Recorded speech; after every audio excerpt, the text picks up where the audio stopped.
मेरा नाम राजन है। मैं एक प्राइवेट कंपनी में नौकरी करता हूँ। मेरा शहर में खुद का घर है। मेरे माता पिता की एक हादसे में मौत हो गई थी। मैं अकेला ही रहता हूँ।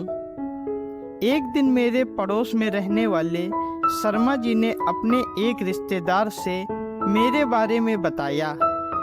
वो अपनी लड़की रचना की शादी मेरे साथ तय करना चाहते थे। रचना के पिता राम प्रसाद दूसरे दिन ही मेरे घर पहुंच गए। मैं उन्हें पसंद आ गया। राम प्रसाद ने मुझसे लड़की देखने को कहा। मैंने रचना को देखा और उसे देखते ही रिश्ता मंजूर करते हुए बोला, बाबूजी आप शादी की तैयारी कीजिए और दहेज की चिंता मत कीजिए। मुझे दहेज में कुछ नहीं चाहिए।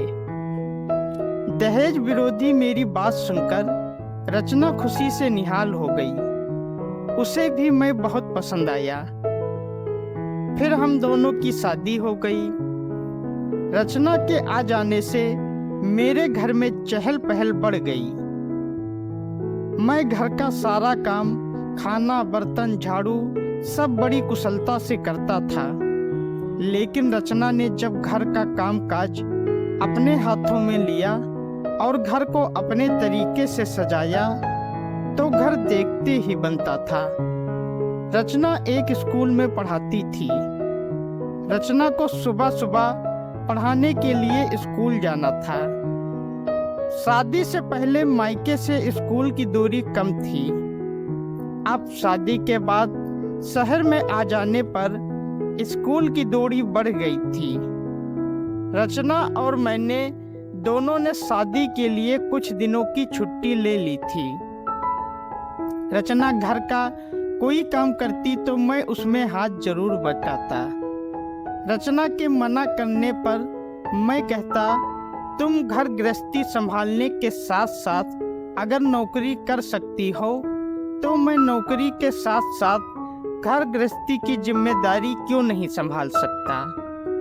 मेरे ऐसे प्यार भरे जवाब से रचना के दिल में मेरे प्रति प्यार और बढ़ जाता। कुछ दिन बाद शादी के लिए ली गई छुट्टियां खत्म हो गईं। मैंने तय किया कि रचना के स्कूल के समय में कोई बदलाव नहीं किया जा सकता। इसलिए रचना सुबह सुबह स्कूल जाएगी और मैं घर की देख रेख करूंगा और पहले की तरह नाइट ड्यूटी जाऊंगा। सुबह उठकर रचना झाड़ू पोछा और खाना बनाने की तैयारी में लग गई। मैंने रचना को काम करने से रोकते हुए कहा, सुबह का सारा काम मैं करूंगा, तुम अपने स्कूल जाने की तैयारी करो। मैं स्कूल की तैयारी भी कर लूंगी और घर का सारा काम भी कर लूंगी। इन नाजुक हाथों को इतना काम करने की जरूरत नहीं है। अच्छा, फिर मैं क्या करूंगी? तुम चुपचाप बैठकर मुझे देखती रहना। जितने अपनेपन से तुम मुझे देखोगी उतना ही स्वादिष्ट खाना मैं तुम्हारे लिए बनाऊंगा। इतना प्यार करते हो मुझसे? कोई शक? कोई शक नहीं। यानी मैं और मेरा प्यार दोनों पसंद आए तुम्हें। मेरा इतना कहते ही रचना शर्मा गई और बात बदलते हुए बोली, छोड़ो ये सब बातें। यह बताओ कि स्कूल जाने के लिए मुझे कौन सा साधन मिलेगा? तुम्हारे पास तुम्हारा पति है, तुम्हें कोई साधन खोजने की जरूरत नहीं है।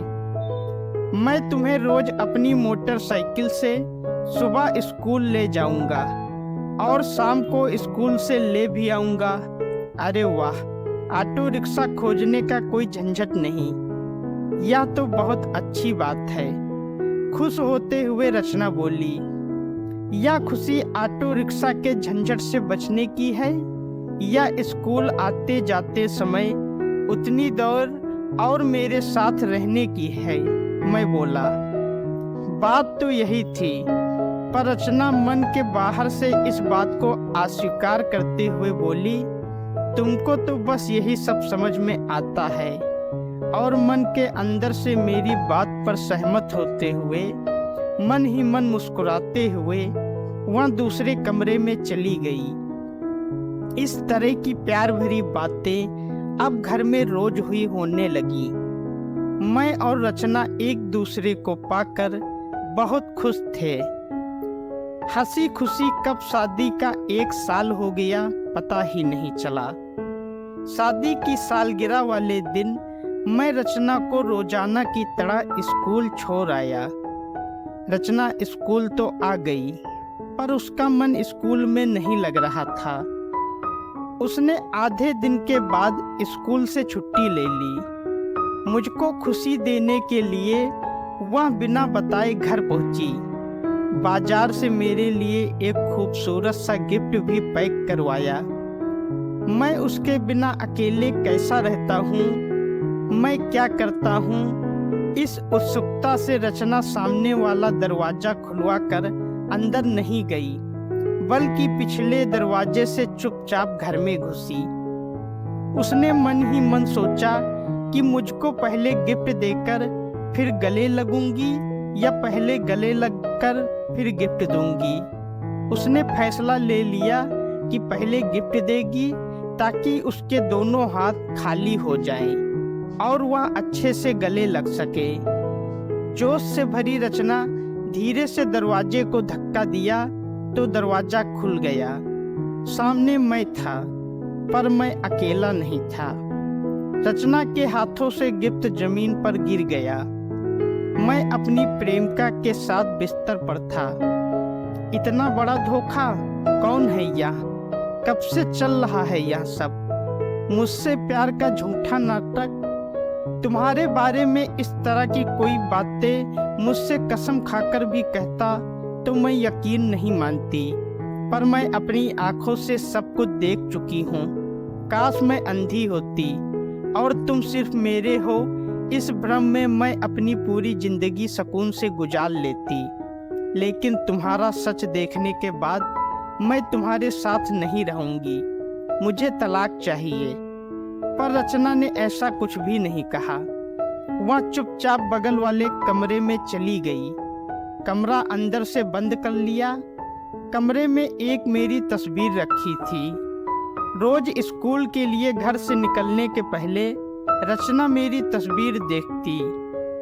आज उसने उस तस्वीर को उठाकर कूड़ेदान में फेंक दिया। मेरे सामने जिन आंसुओं को रचना ने रोक लिया था, अब जब कमरे में अकेली हुई तो खूब रोई।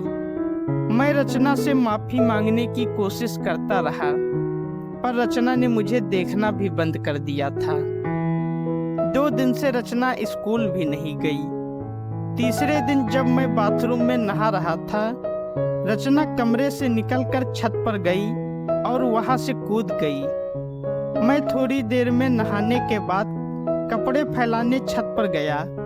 मेरी नज़र अचानक छत से नीचे गई। मैं दौड़ता हुआ रचना के पास गया। रचना का सिर फट गया था और बहुत तेजी से खून बह रहा था। रचना की सांसें चल रही थी, लेकिन वह बेहोश थी। मैं उसे अस्पताल ले गया। वहाँ रचना को जब होश आया और मुझको अपने पास देखा तो नफरत से चेहरा दूसरी तरफ घुमा लिया और जोर जोर से चिल्ला चिल्ला कर रोने लगी। डॉक्टर को लगा कि वह दर्द से चिल्लाकर रो रही है, पर मैं समझ रहा था कि उसका यह रोना शरीर के दर्द के चलते नहीं है, बल्कि उस दर्द के चलते है जिसे मैंने उसके दिल को तोड़ कर दिया था। कुछ देर तक वह चीख चीख कर चिल्लाई, फिर अचानक चुप हो गई। डॉक्टर ने मुझको बताया कि वह अब इस दुनिया में नहीं है। रचना मुझसे बिना बोले, मुझे बिना देखे नाराज ही चली गई। डॉक्टर ने मुझको एक और बात बताई, वह पेट से थी। मैं अपने किए पर बहुत पछता रहा था। अब मैं बिल्कुल अकेला था। दोस्तों, अगर आपको कहानी अच्छी लगी है तो वीडियो को लाइक करें, शेयर करें और हमारे चैनल को सब्सक्राइब करें। धन्यवाद।